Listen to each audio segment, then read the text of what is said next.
এশার নামাজের পর একটি আমল করে যা চাইবেন তাই পাবেন। আপনার সকল দোয়া কবুল হবে এবং আল্লাহ তাআলা আপনার মনের সকল আশা পূরণ করবেন।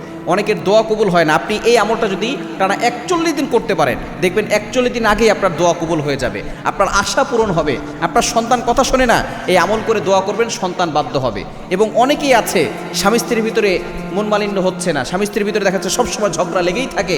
এই একটি আমল করে স্বামীর জন্য দোয়া করবে, স্বামী স্ত্রীর জন্য দোয়া করবে, দেখবেন 41 দিনের ভিতরে ভালো ফলাফল পাবেন। এবং অনেকেই দেখা যাচ্ছে সন্তানের ভিসা হচ্ছে না এবং অনেকে বিদেশে গিয়ে সন্তান বিপদে পড়ে গেছে। আপনি ছোট্ট একটি আমল করবেন, আপনার সকল বিপদ দূর হবে, আপনার দোয়া কবুল হবে, অভাব পর্যন্ত আল্লাহ পাক রব্বুল আলামিন দূর করে দিবেন। খুবই ছোট্ট একটি দোয়া। এই আমলটা করেছিলেন শাইখ আহমদ সারহিন্দি রহমতুল্লাহ আলাইহি। তিনি অনেক জেল জুলুম সহ্য করেছিলেন এবং এই যে একটা বাক্য রয়েছে, বাক্যটা আবু দাউদ শরীফের ভিতরে এসেছে, তিরমিজি শরীফের ভিতরে এসেছে। এই বাক্যটা হচ্ছে জান্নাতের গুপ্তধন, জান্নাতের ভান্ডার। এবং এই বাক্য পরে দোয়া করলে আল্লাহ পাক রব্বুল আলামিন দোয়া কবুল করেন। কিভাবে আপনি দোয়া করবেন? এশার নামাজের পরে আপনি সেখানে বসে করতে পারেন, অথবা আপনি এশার নামাজ পড়ে কাজ করে আপনি রাতের বেলা ঘুমানোর আগেও আপনি করতে পারেন।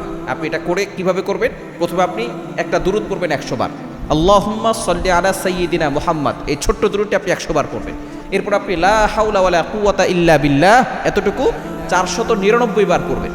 এরপর আপনি শেষে লা হাওলা ওয়ালা কুওয়াতা ইল্লা বিল্লাহিল আলিয়্যিল আযীম পুরোটা একবার পড়ে আপনি আল্লাহর কাছে দোয়া করবেন।